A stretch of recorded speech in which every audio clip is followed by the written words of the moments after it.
باور بانك لانكس 10000 ملي امبير بخاصية السوبر فاست تشارجنج 22.5 واط باور ديليفري. الباور بانك ده بيتميز بكذا ميزة، اولهم الشاشة اللي بتبين لك النسبة بشكل حلو قوي وشيك جدا، وفي نفس الوقت عندك 4 مخارج ومداخل، 1 2 3، والمفاجأة 4 5. طبعا ما شفتوش المنظر ده قبل كده، خاصة ان هما بيلت ان.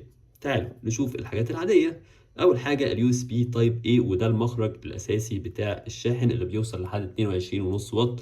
تقدر ان انت توصله بقى باي كيبل، والكيبل ده بيوصل ل 22.5 واط زي ما قلت لكم. وده اليو اس بي تايب سي، والمايكرو يو اس بي دول للشحن، شحن الباور بانك ذات نفسه، وده تقدر تشحنه ب 18 واط، ودي سرعه كبيره جدا، فتقدر ان انت تشحن الباور بانك كله في ظرف ساعتين، ساعتين ونص بالكتير جدا.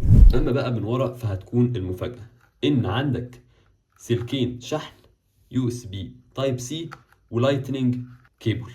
الاتنين دول بيستخدموا في ايه؟ بيستخدموا ان انت لو نسيت، ودايما انت تقريبا بتنسى، فده هتستخدمه لشحن الايفون، وده هتستخدمه لشحن الموبايل الاندرويد بتاعك او اي ماركه تانية يو اس بي تايب سي. حاجه مميزه جدا، وميزته كمان ان هو وزنه خفيف، ودول بيكونوا بسرعه 20 واط، وده رقم مش قليل خالص بالنسبه للباور بانك. 20 واط ده تقدر ان انت تشحن موبايلك في ظرف ساعه ونص بالكتير قوي.